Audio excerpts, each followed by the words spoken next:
Saturday morning, just after 10 a.m., Terrence Hall adjusted the brim of his baseball cap. In the rearview mirror, the man staring back at him was barely recognizable. Not the CEO who had built a multi-million-dollar retail empire, but just another face in the crowd. His plain hoodie and jeans were a far cry from the tailored suits that normally defined his days. Today wasn't about boardrooms or numbers. It was about stepping into his own world, unannounced, to see what it looked like through a stranger's eyes. Terrence had always believed in the power of connection. His company had been built on the promise that every customer mattered, no matter their background. But recently, whispers of complaints had started trickling up the chain.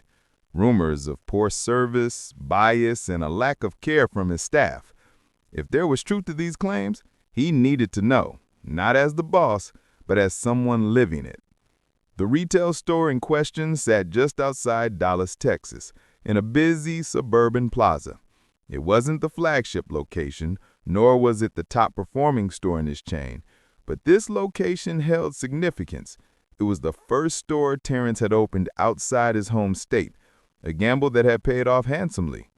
He'd visited countless times in its early days, but now, years later, he couldn't help but wonder, had the warmth and inclusivity he'd envisioned stayed intact? Terrence parked his car and took a deep breath. A rush of anticipation mixed with unease settled over him.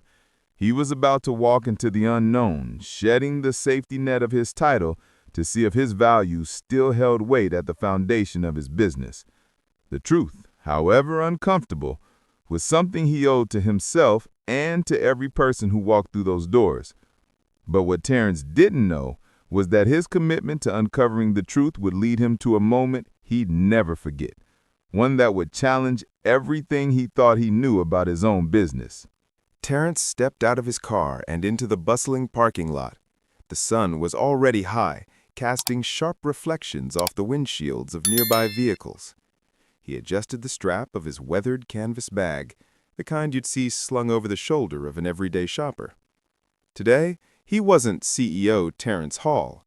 He was just another customer with a name no one needed to know. The storefront gleamed in the sunlight, the logo bold and familiar. He couldn't help but feel a swell of pride as he approached the automatic doors. This was his creation, a vision turned reality. But pride quickly gave way to focus as he crossed the threshold, the cool blast of air conditioning welcoming him inside. The store hummed with activity. Shoppers pushed carts laden with goods, and children's voices rose and fell in excitement near the toy aisle. Employees in uniform moved with purpose, stocking shelves, ringing up purchases, and assisting customers. To the untrained eye, everything seemed to run like clockwork. But Terrence wasn't here to glance over the surface. He was here to dig deeper. He paused near a display of brightly colored kitchen appliances, taking in his surroundings. A young woman in a striped uniform jacket stood nearby, chatting with a customer about product features. The stock associate rearranged items on a nearby shelf, his movements efficient but detached. And there, at the far end of the store, stood a younger man, leaning against the counter of the electronics section, idly scrolling on his phone. Terrence decided to head in that direction. He wandered through the aisles, deliberately moving at the pace of a casual shopper. He picked up a pair of headphones, turning them over in his hands as though considering a purchase. It was a test, simple yet telling. Would this employee approach him, offer assistance, a smile, anything? But nothing came. The young man barely glanced up from his phone, let alone acknowledged his presence. Terrence waited, giving the employee every opportunity to engage. Still, nothing. He felt an uncomfortable knot begin to form in his stomach, but he wasn't ready to draw conclusions just yet. Maybe the employee was busy.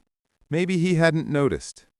Terrence moved on, scanning the aisles, observing interactions.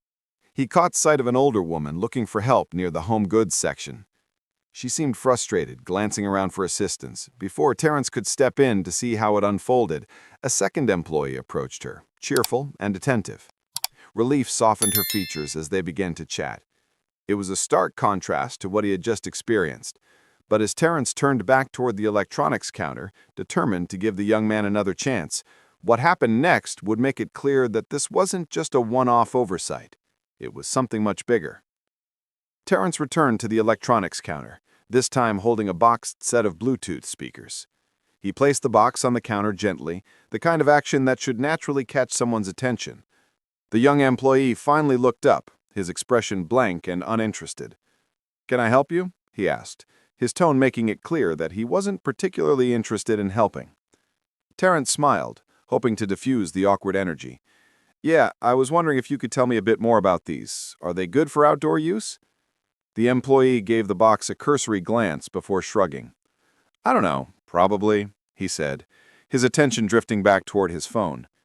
Terrence blinked, momentarily taken aback. "Could you maybe check? I want to be sure before I buy them."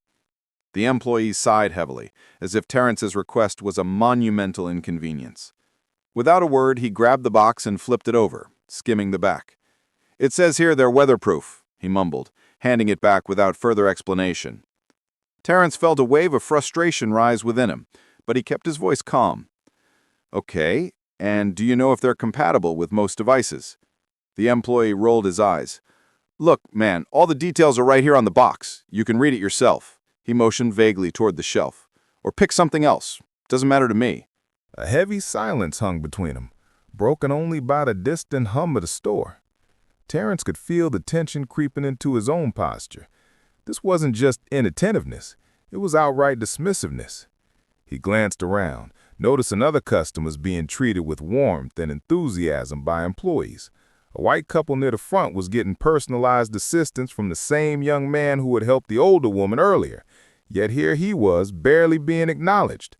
Determined to remain composed, Terrence decided to test the situation further. "You seem busy," he said, trying to keep his tone neutral. "Is there someone else who might be able to help?"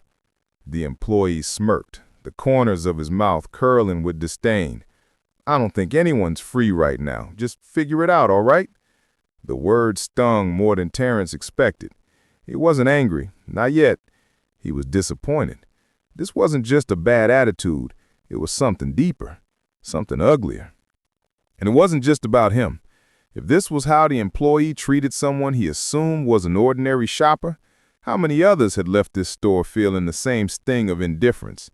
Before he could say another word, the young man turned away, grabbing his phone and walking off toward the back of the store. Terrence stood there, rooted in place, holding the box of speakers. For a moment he considered walking out, but he quickly dismissed the thought. He wasn't done yet. But what Terrence didn't realize was that this moment of dismissiveness would soon expose something far more troubling about the culture he thought he had built. Terrence set the speakers back on the shelf, his mind racing with thoughts. The encounter wasn't just unprofessional, it felt personal. He decided to explore the store further, observing how other employees interacted with customers. If this single experience was an anomaly, he needed to be sure. If it wasn't, he had a bigger problem on his hands. He wandered into the clothing section where a young Latina employee was folding shirts at a display. She greeted him warmly, her smile genuine. "Let me know if you need help with anything," she said. It was a stark contrast to the cold reception he'd just experienced. Terrence lingered, pretending to browse, and noticed her assisting an elderly man nearby. She was patient and attentive, helping him find the right size and even suggesting a matching tie. The man's gratitude was evident, and the interaction left Terrence feeling a flicker of hope. Maybe the store wasn't entirely off track. But as he moved toward the home goods section, a conversation stopped him in his tracks. Two employees, both young and casually leaning against a shelf, were engaged in a hushed but unmistakably disrespectful exchange. "That guy over there," one of them said, jerking his head subtly in Terrence's direction, "is probably just here to browse. People like him never buy anything big." Terrence felt his jaw tighten as he pretended to examine a set of pots and pans. The other employee chuckled. "Yeah, he doesn't look like he's got the cash for this stuff. Probably just wasting time." It was a gut punch. They didn't know who he was. To them, he was just another black man walking around a store. They assumed he couldn't afford. The casual nature of their conversation, the ease with which they dismissed him, spoke volumes. It wasn't just one bad employee, it was a culture that had somehow allowed these attitudes to fester. He stayed quiet, resisting the urge to confront them then and there. Instead, he moved toward the checkout area, determined to gather as much insight as he could before addressing the issue. At the register, he found a middle-aged black woman ringing up customers with a kind, professional demeanor. Her name tag read Denise. Terrence watched as she greeted each person with a smile, her voice steady and warm. When his turn came, she looked up and smiled. "Did you find everything okay?" "Not exactly," Terrence replied, his tone measured, "but I think I'll hold off for now." Denise's smile faltered slightly, but she nodded. "Well, if you need anything, just let us know. We're here to help."